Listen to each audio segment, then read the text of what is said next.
Olá, boa noite. A gente começa com a noticidade desta terça-feira com uma péssima notícia. Mais de 1.000 pessoas estão desempregadas em Itu depois que a empresa MAB, que produz eletrodomésticos, encerrou as atividades na cidade.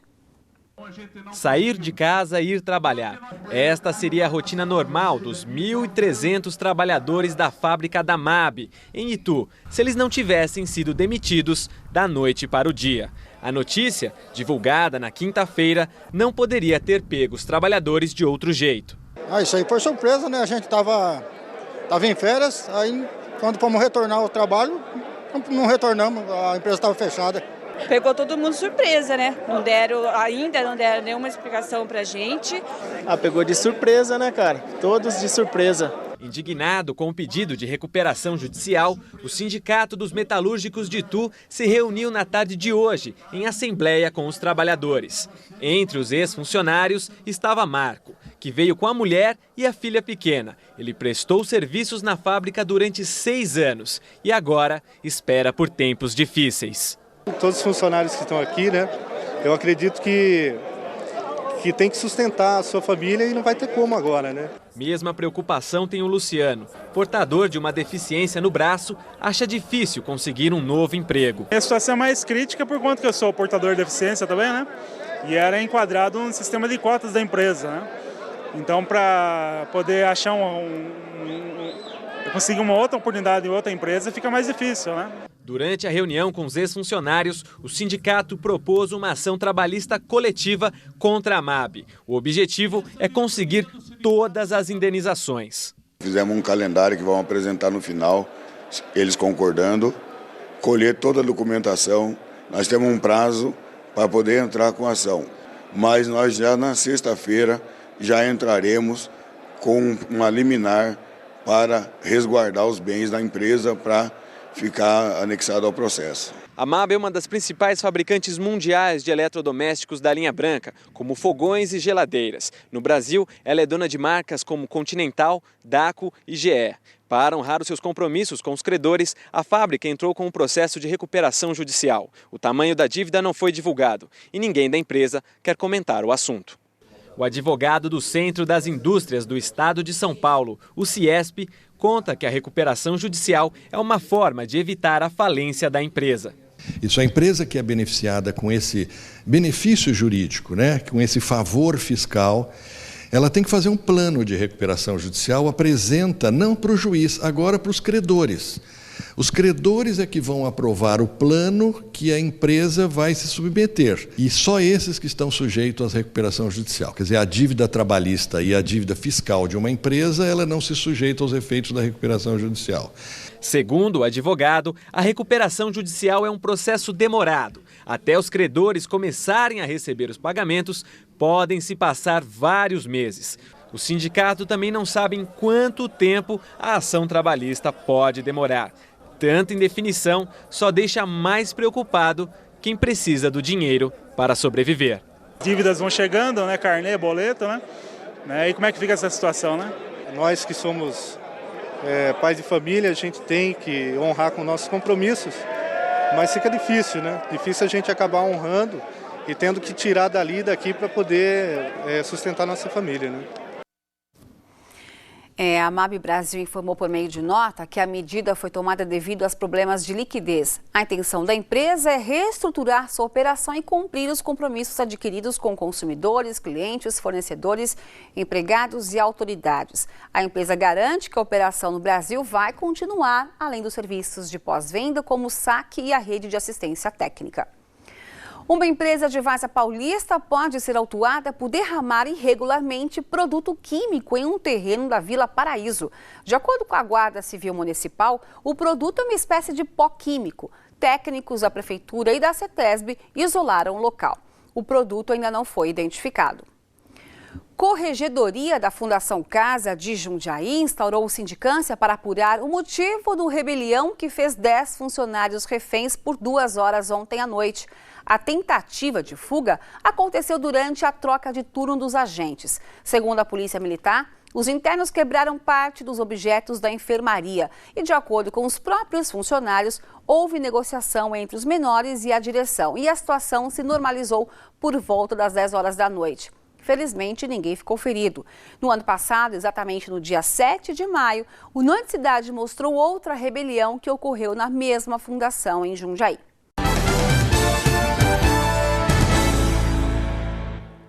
Foi concluído o inquérito sobre o acidente que deixou uma pessoa morta na obra de construção de um shopping em Votorantim.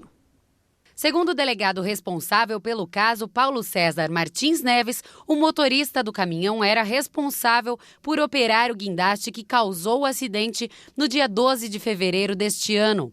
Em depoimento, ele confessou ter manuseado o aparelho antes de o caminhão bater na viga que caiu na cabine do veículo e atingiu o auxiliar Felipe Gilson Oliveira Bezerra, de 21 anos. O motorista do caminhão foi indiciado por homicídio culposo, quando não há intenção de matar, e deve responder em liberdade. O caso agora é investigado pelo Ministério Público. Muitas pessoas têm o costume de correr atrás de adequações legais após um grande acidente, como o caso do incêndio da Boate Kiss, no Rio Grande do Sul. Depois, a situação cai no esquecimento. Um local de grande movimentação que merece a nossa atenção são os templos religiosos. Como é que será que andam as adequações em Sorocaba? Vamos ver. A igreja da paróquia Santo Antônio, em Sorocaba, está ficando de cara nova. O local recebeu nos últimos 7 meses rampas para facilitar a saída em caso de emergência. A madeira que protegia a fiação na parede deu lugar ao mármore. Essas medidas atendem a exigências do Corpo de Bombeiros para garantir a segurança de um público de até 600 pessoas. Nós fizemos a instalação de para-raios, fizemos o laudo da estrutura do telhado, toda a instalação elétrica, segurança por causa do incêndio e a instalação de hidrantes e extintores, bem como a abertura de portas e rampa, para que você possa ter segurança num templo como é o nosso, que cabem 600 pessoas sentadas. Então você tem que, em 2, 3 minutos, esvaziar esse templo. De acordo com o Frei Gilberto, as alterações devem ser finalizadas até o fim deste mês. Nós não podemos fechar a igreja, que é difícil. Então você tem que preparar na sexta-feira, parar as obras, preparar, limpar, adequar a igreja para o final de semana. Segundo a Prefeitura de Sorocaba, existem mais de 700 templos na cidade. Desses, apenas 89 apresentam o auto de vistoria do Corpo de Bombeiros. Outros 335 estão parcialmente regularizados. 85 desistiram de funcionar.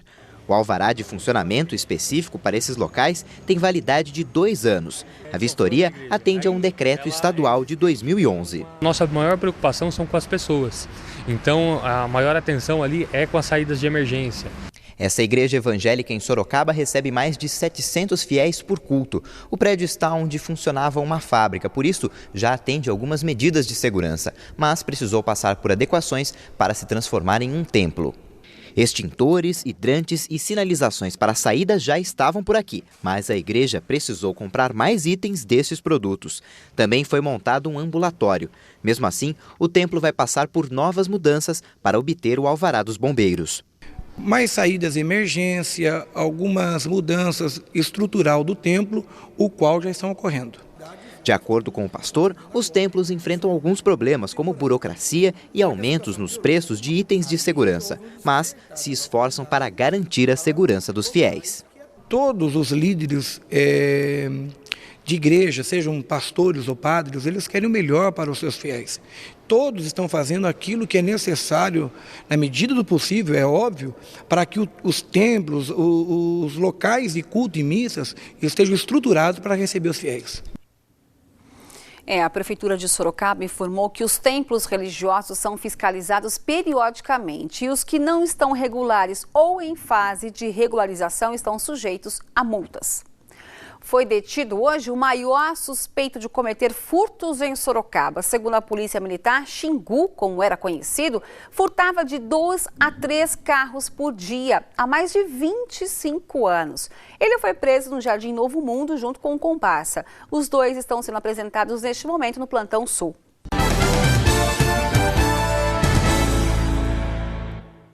Pesquisa do Cresce, Conselho Regional de Corretores de Imóveis, aponta que aumentou o crédito imobiliário à venda de imóveis usados em 11% em todo o estado. E para falar sobre esse assunto, eu converso agora com o Flávio Amari, vice-presidente do Secov do Interior, que é o Sindicato da Habitação. Boa noite. Boa noite, Simone. Essa venda maior se dá às casas ou aos apartamentos? O estudo que nós fizemos mostra que 80% dos lançamentos em Sorocaba no último ano foram de apartamentos. Portanto, eu acredito que a procura maior também pelos apartamentos. A gente tem um dado também que os aluguéis também teve uma procura maior pelo apartamento. É o perfil do novo morador? Como é que é? Acaba sendo proporcional. Como tem mais lançamentos de apartamentos, acaba também tendo maior locação por apartamentos. Esse 80% também se reflete também na locação. Agora, quando a gente fala em apartamento, qual é o modelo de apartamento? Nós temos com vários cômodos, maior, menor, um apertamento. A engenharia está buscando cada vez mais otimizar os espaços. E desses 80% dos lançamentos, também tem 80% deles em imóveis de 2 dormitórios e na faixa de 46 a 65 metros, que é para atender a média da população hoje, que é formada de 3 pessoas, no máximo 4 em uma família. Agora, em relação a Sorocaba, Flávio, qual é o perfil que você vê hoje do mercado imobiliário? Sorocaba, como o interior de São Paulo, tem crescido ainda o número de lançamentos. Do ano de 2011 para 2012, teve um aumento de 70% nos lançamentos. Bem positivo. Eu acredito que deve continuar ainda tendo um crescimento com menos volume, é verdade, mas tendo um crescimento ainda nos próximos anos. Agora, a valorização do imóvel em Sorocaba chegou a um período de dar um boom que assustava. Continua nesse mesmo perfil? Nós acreditamos que houve sim, constatamos a valorização, mas os preços devem ficar mais estáveis nos próximos anos, porque a demanda está conseguindo equilibrar com a oferta.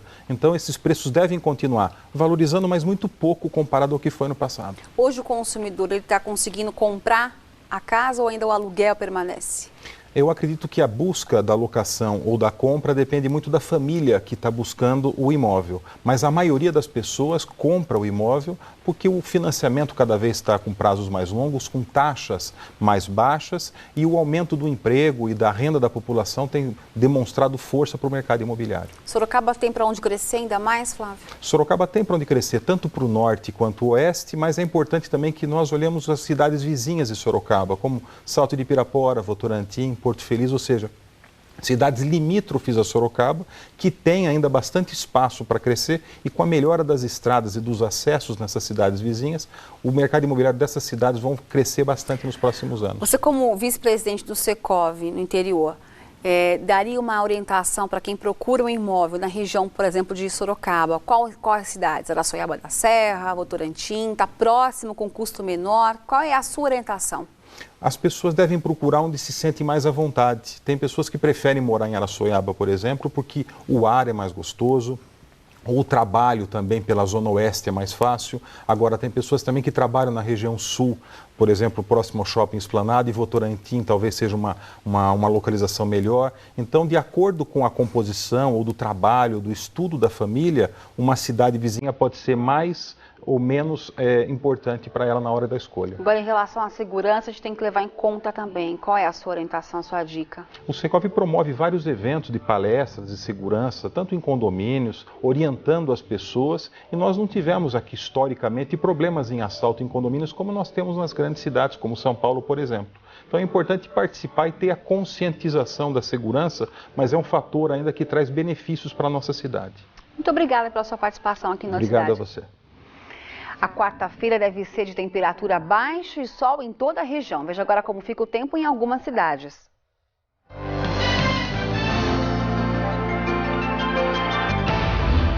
Itu tem mínima prevista de 8 graus e a máxima chega aos 22. Mesma previsão para a cidade de Pilar do Sul.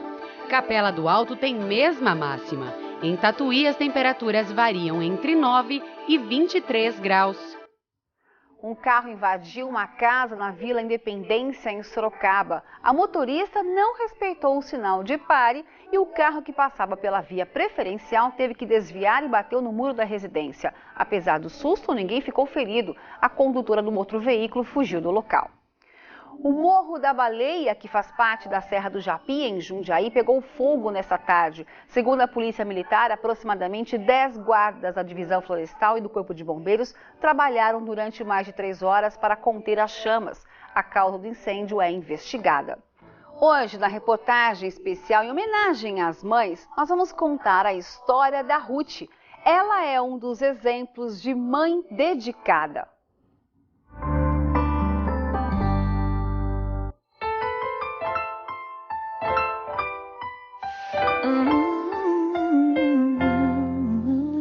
Hoje, com 10 anos, Vitor brinca com colegas, toca bateria e joga bola.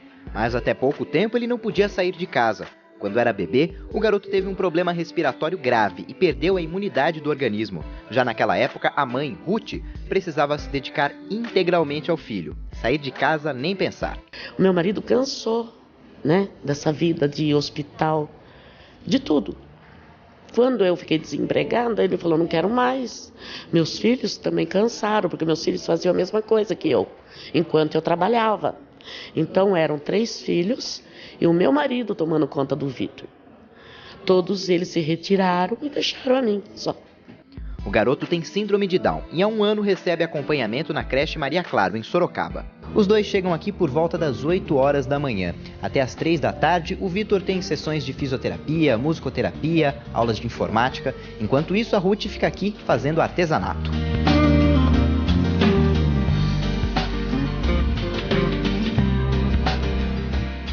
A mãe aproveita o tempo livre para produzir o que vai vender, peças de crochê e de pintura em tecidos. Quando chegou na creche, o Vitor era mais desobediente, já que não estava acostumado a conviver com outras crianças. Agora, ele tem um comportamento diferente. Ele é uma criança que tem noção de todas as atividades de rotina, Então, o momento de chegar, o momento de se alimentar, o momento de fazer as atividades, de dividir os brinquedos com os amigos. Hoje ele tem até características de ajudante, ele ajuda os que têm mais dificuldade. Quem acompanhou e acompanha os passos e os pontos que o Vitor já fez na vida, sabe bem o significado de ser mãe. Não sei se isso é mãe, fazer tudo que eu faço é ser mãe. Mas para mim o que importa é o Vitor. A minha vida se liga só ao Vitor. Enquanto o Vitor estiver bem, eu estou ótima.